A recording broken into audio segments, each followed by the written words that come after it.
The Justin Robert Young Show, brought to you as always by everybody who supports PayJuryDaily.com.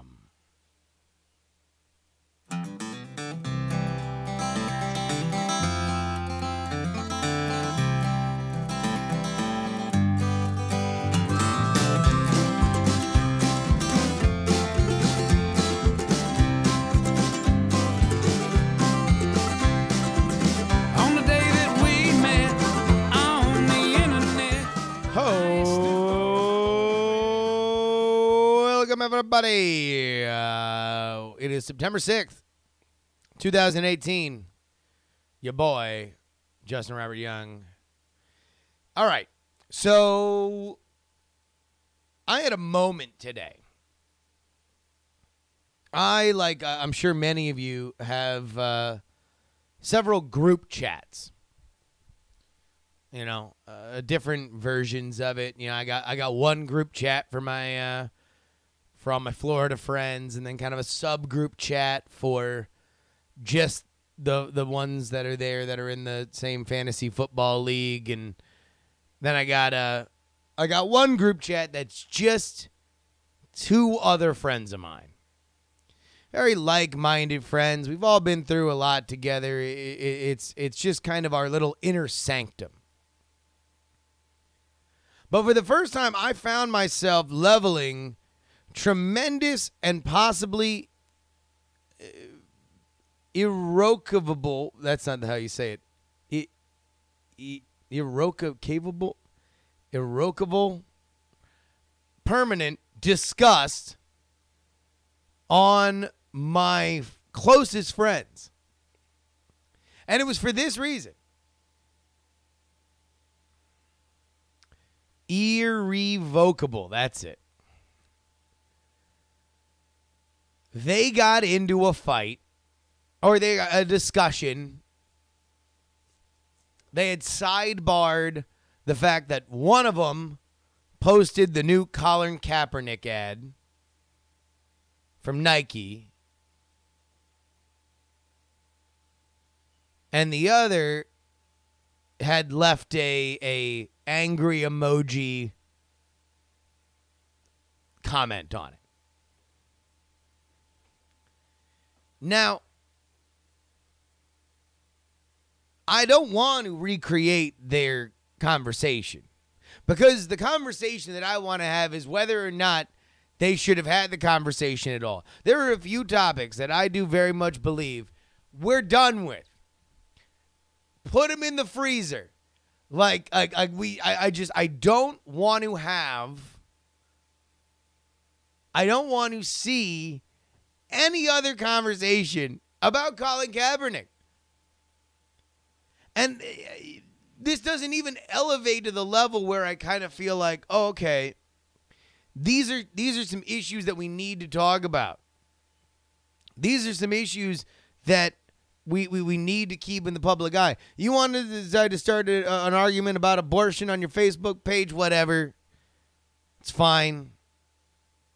Hell, I'll even go so far as to say vaccines. That's the other all-time Hall of Fame Facebook argument. But there's nothing, literally nothing about Colin Kaepernick specifically that I feel is left unsaid. At all. Because if you really want to talk about racial discrimination and violence from police officers, you could just post about that. And if you really want to talk about how much we love the troops and how much we need to respect them, you could just talk about that. Hell, if you wanted to talk about football players kneeling during the anthem, give it about a couple hours at the point of we're recording, because the NFL season's going to start up. You can talk about current, fresh people doing it instead of Colin Kaepernick. And yet, we are subjected, because I know that we are the silent majority, friends. Friends, Roman, countrymen, lend me your ears for the 3% that needs to keep posting about this. I know that there is a 97% that is just scroll. I wish you would stop talking about this. I wish people would stop doing it. And as soon as this Nike thing happened, now all of a sudden everybody's got to go back and post some shit about Colin Kaepernick. And I think Anthony, who's one of them that got into this fight, still listens to this show. So yeah, the shit spilled out.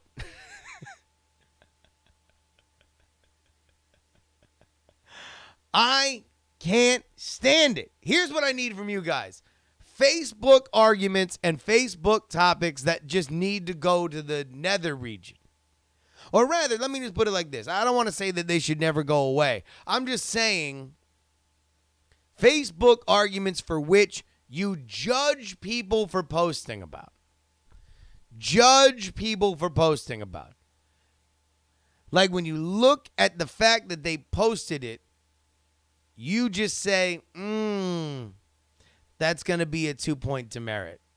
We got a 2-point demerit for my opinion of you because you are just posting some dumb shit right now. And don't get me started, man. Like, this is just the weirdest thing I've noticed on Facebook. This is just a larger trend. If we can pull, well, here, actually, no. People, another Jay Martin in the chat room gives us a good codify for it. So either on the YouTube page or email in jurydaily@gmail.com. Give me the topic and then how many demerits you issue, right? Maybe it's a mild one, right? Maybe it's like, I just don't need to see any more pictures of your food. Half demerit. Mitzula here in our chat says anytime that somebody posts about a multi-level marketing scheme. So anytime anybody's like, oh my God, you guys really need to see this brand new skin cream. Maybe it's 3 demerits. Maybe we're up, right? Maybe it's 10 demerits. Let's see if we can codify this. I want to hear. I want to hear from you guys on this. JuryDaily@gmail.com. Or go ahead and leave a comment right here on the YouTube channel. You want to know who posts about this shit the most? The people that were the most buck wild in high school. It's weird. It's one of the weirdest things I've ever seen. Because mind you, I know some chicks that went buck wild in high school. I didn't just go to high school. I went to high school in Florida. Shout out to all my Floridians who know what the fuck I'm talking about. But it's always the ones who were fucking skipping class and getting wasted and the cool girls. Cool girls? Oh. 2 things that are sure to happen with the cool girls. Number 1, they're probably the ones getting pregnant first.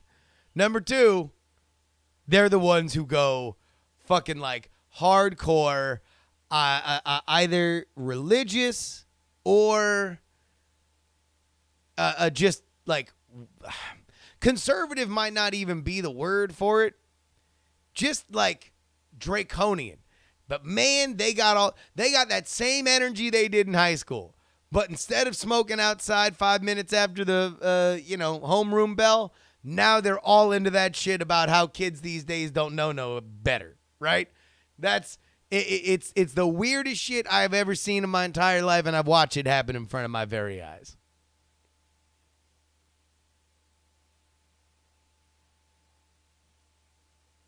All right. Let's go ahead and get to your emails here. Brett wrote about oops moments on Twitter. At my last job at a construction trade publication, several reporters and me were at an event out of state. Some shooting had happened that week, and there were lots of "it's time to crack down on guns" tweets. One of our reporters was switching between personal and company Twitter and liked a bunch of those tweets.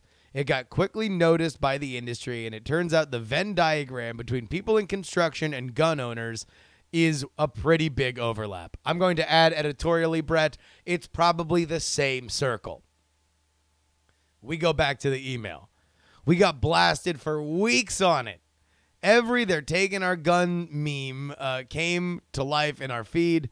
Not my fuck up, but I definitely shared the pain of the backlash. How many social media managers do we have listening? If you're a social media manager, hit me up, jurydaily@gmail.com. I want to hear some industry stories of social media managers. Anonymous Diamond writes, when I was single, I could give a crap about how every room in my apartment looked, except the bathroom, because I knew that was the one room that a prospective sleepover friend would make a real assessment of me. Every week, I scrubbed the scum from behind the faucets and toilet bowls, mopped and disinfected the basins, tub, and toilet. That place was spotless. Why? Because a female friend once told me that a man who can't take enough pride in himself to clean his own bathroom and spend $10 to not have a moldy-ass shower curtain was not worth her time. I took that tidbit to heart, and at least 3 or 4 times I got compliments on the cleanliness of my shower the next morning. This right here from Anonymous Diamond. Bless you. Bless you, Anonymous Diamond. For you have delivered true wisdom to this audience. This is a fact. If there is anybody in the dating sphere right now, specifically the dudes, but I'll tell you what, if I went and spent a night at a girl's place and the shower was just an absolute shithole mess and it was only her that was in there, it wouldn't be a good look. I don't know if it'd be a deal breaker because let's face it, dudes are thirsty. But if you are, in fact, I will say this about bathrooms, just writ large, even beyond the dating situation. A bathroom is, among any other room in your house, a direct reflection of your self-esteem. This is my opinion. If you have good self-esteem, you're going to clean the bathroom. If you got dicey self-esteem, you might not. I will say it is an expression of self-confidence and dedication and hard work. I remember I went to a buddy's house. This was not long ago, too. This is like a couple, this is like maybe a year ago. I went to a buddy's house. I walked into the bathroom and it was a fucking horror show. It was an amazing, like a macabre carnival of filth. It was Drudge Report headline, Den of Filth bad. And I immediately was like, dude, like, we need to have a talk. Like, what's going on in your life, man? Like, we need to get you on the right track. Because, look, there's, like, dusty bathroom where it's, like, it's clean. If there's any stuff on the floor, you're wiping it up, but it's a little dusty. You want to know what? It's fine. Especially if you have 2 bathrooms. But if you got a bathroom that is, like, a horrifying experience, the likes of which they should pattern a Halloween Horror Nights at Universal Studios haunted house on, there might be deeper issues is all I'm saying. You might need to resolve some shit.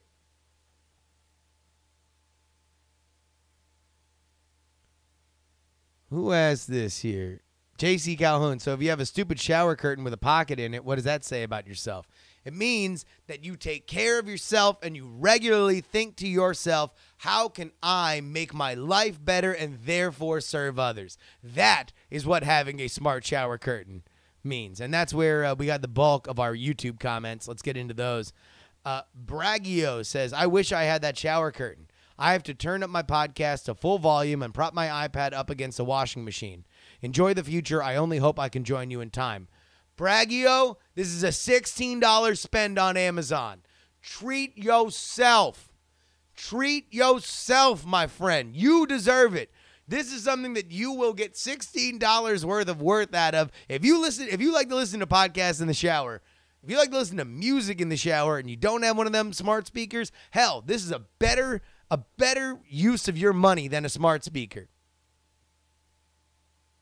This is $16. and you already have all the equipment, and you probably need a new shower curtain anyway. Let's be fucking honest about it.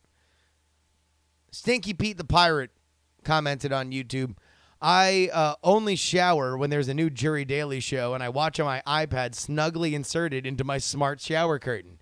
That makes me slightly uncomfortable, but also very proud. So wash your nuts, Stinky Pete the Pirate.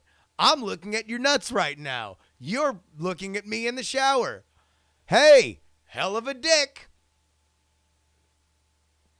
And finally, Cody on YouTube writes, regarding the smart shower curtain, do you know where I want my $800 slab of sensitive electronics and glass? 2 feet away from running water and 5 feet above porcelain. JuRY audience, do not listen to this siren song. The fuck are you talking about, man? This is the exact same thing. You are putting your phone in the best possible place it could be, in the bathroom. It is ensconced in plastic. You might as well hang it from a hermetically sealed plastic bag suspended to the ceiling. That's effectively what this is. If you're worried about your phone in that, brother man, you got deeper problems than I can solve.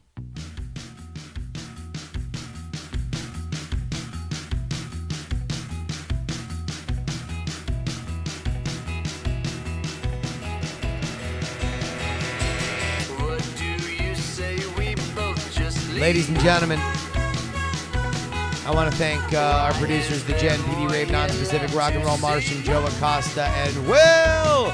We have one more, but I have to go look it up. I'm going to tack it on to the end of this, the end of the show. Email jurydaily@gmail.com, Twitter, Instagram, Snapchat at Justin R. Young, and hashtag join the conversation at diamondclub.reddit.com. Remember, if you've got Amazon Prime, you can support this show by just going on over to Googling Twitch Prime, connect your Twitch account with your Amazon Prime account, and then you go to twitch.tv/Justin R. Young, and you'll be able to subscribe to me for free. That's no money out of your pocket, but it is use it or lose it money. So either nobody gets it or I get it. I'm calling dibs. Folks, you find yourself judging your friends based on their Facebook posts and arguments, and it really puts you in a bad way, then ladies and gentlemen, allow me to tell you that I'm looking out, because that voice in the wilderness is going to let you know that you should. Please. No.